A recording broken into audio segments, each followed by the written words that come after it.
How can I speak in 10 minutes about the bonds of women over 3 generations?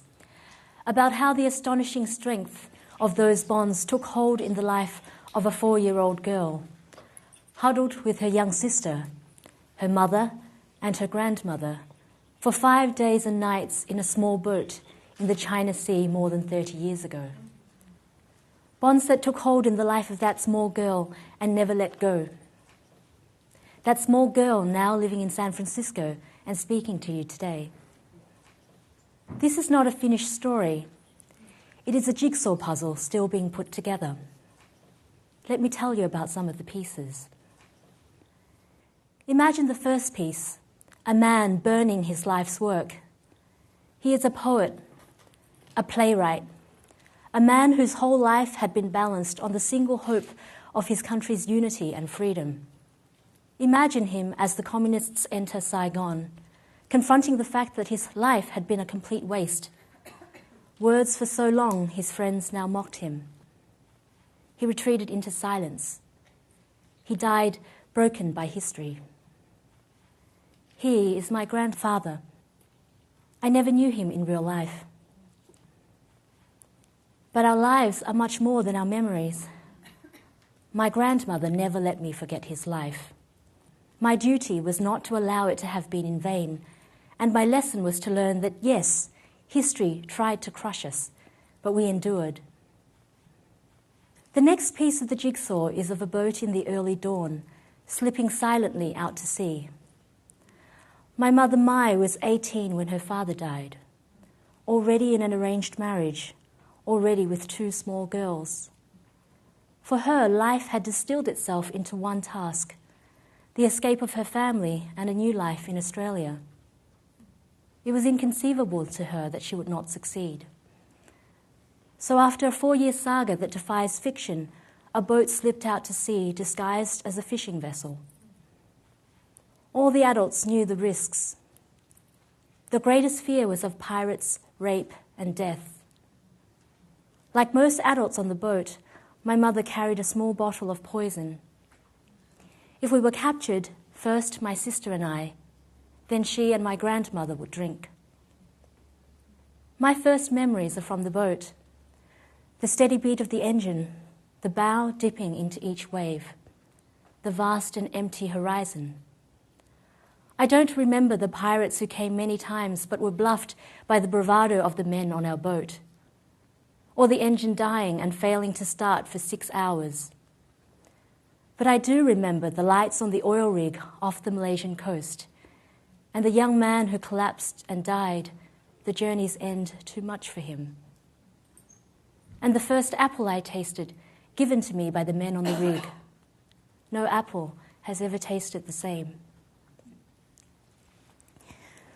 After 3 months in a refugee camp, we landed in Melbourne, and the next piece of the jigsaw is about 4 women across 3 generations, shaping a new life together. We settled in Footscray, a working-class suburb whose demographic is layers of immigrants. Unlike the settled middle-class suburbs whose existence I was oblivious of, there was no sense of entitlement in Footscray. The smells from shop doors were from the rest of the world, and the snippets of halting English were exchanged between people who had one thing in common. They were starting again. My mother worked on farms, then on a car assembly line, working 6 days, double shifts. Somehow she found time to study English and gain IT qualifications. We were poor. All the dollars were allocated, and extra tuition in English and mathematics was budgeted for, regardless of what missed out, which was usually new clothes. They were always second-hand. 2 pairs of stockings for school, each to hide the holes in the other. A school uniform down to the ankles because it had to last for 6 years. And there were rare but searing chants of slit eye and the occasional graffiti, Asian go home. Go home to where? Something stiffened inside me. There was a gathering of resolve and a quiet voice saying, I will bypass you. My mother, my sister and I slept in the same bed. My mother was exhausted each night, but we told one another about our day and listened to the movements of my grandmother around the house. My mother suffered from nightmares, all about the boat. And my job was to stay awake until her nightmares came so I could wake her. She opened a computer store, then studied to be a beautician and opened another business. And the women came with their stories about men who could not make the transition, angry and inflexible, and troubled children caught between two worlds. Grants and sponsors were sought, centres were established. I lived in parallel worlds. In one, I was the classic Asian student, relentless in the demands I made on myself. In the other, I was enmeshed in lives that were precarious, tragically scarred by violence, drug abuse, and isolation. But so many over the years were helped, and for that work, when I was a final year law student, I was chosen as the Young Australian of the Year, and I was catapulted from one piece of the jigsaw to another, and their edges didn't fit. Tarnlee anonymous Footscray resident was now Tarnlee refugee and social activist, invited to speak in venues she had never heard of, and into homes whose existence she could never have imagined. I didn't know the protocols. I didn't know how to use the cutlery.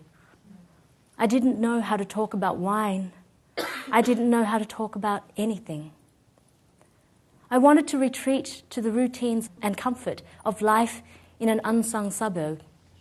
A grandmother, a mother, and two daughters ending each day as they had for almost 20 years, telling one another the story of their day and falling asleep, the three of us still in the same bed.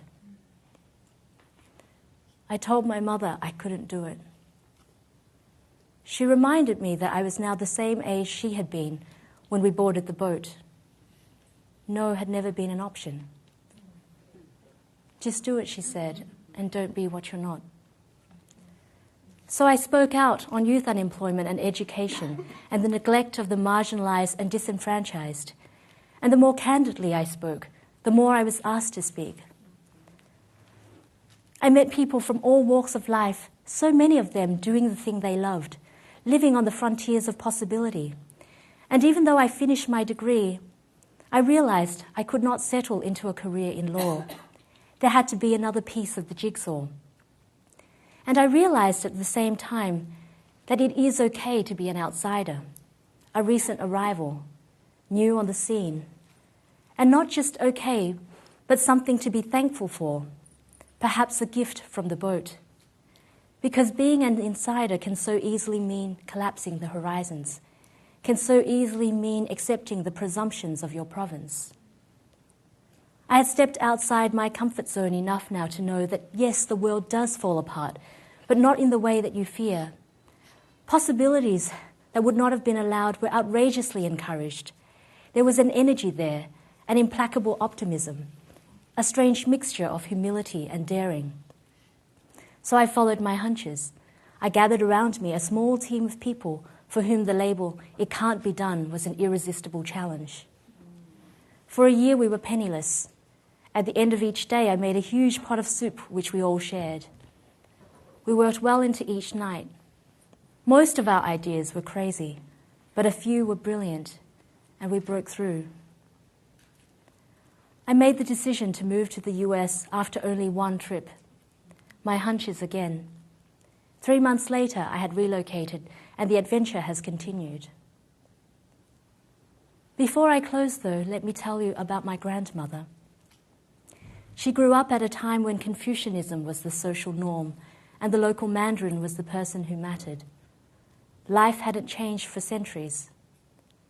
Her father died soon after she was born. Her mother raised her alone. At 17, she became the second wife of a Mandarin whose mother beat her.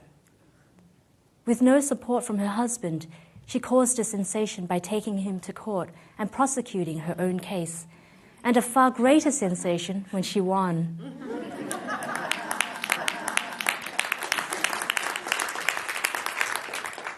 It can't be done was shown to be wrong. I was taking a shower in a hotel room in Sydney the moment she died, 600 miles away in Melbourne. I looked through the shower screen and saw her standing on the other side. I knew she had come to say goodbye. My mother phoned minutes later. A few days later, we went to a Buddhist temple in Footscray and sat around her casket. We told her stories and assured her that we were still with her. At midnight, the monk came and told us he had to close the casket. My mother asked us to feel her hand. She asked the monk, "Why is it that her hand is so warm and the rest of her is so cold?" "Because you have been holding it since this morning," he said. "You have not let it go." If there is a sinew in our family, it runs through the women. Given who we were and how life had shaped us, we can now see that the men that might have come into our lives would have thwarted us. Defeat would have come too easily. Now I would like to have my own children, and I wonder about the boat.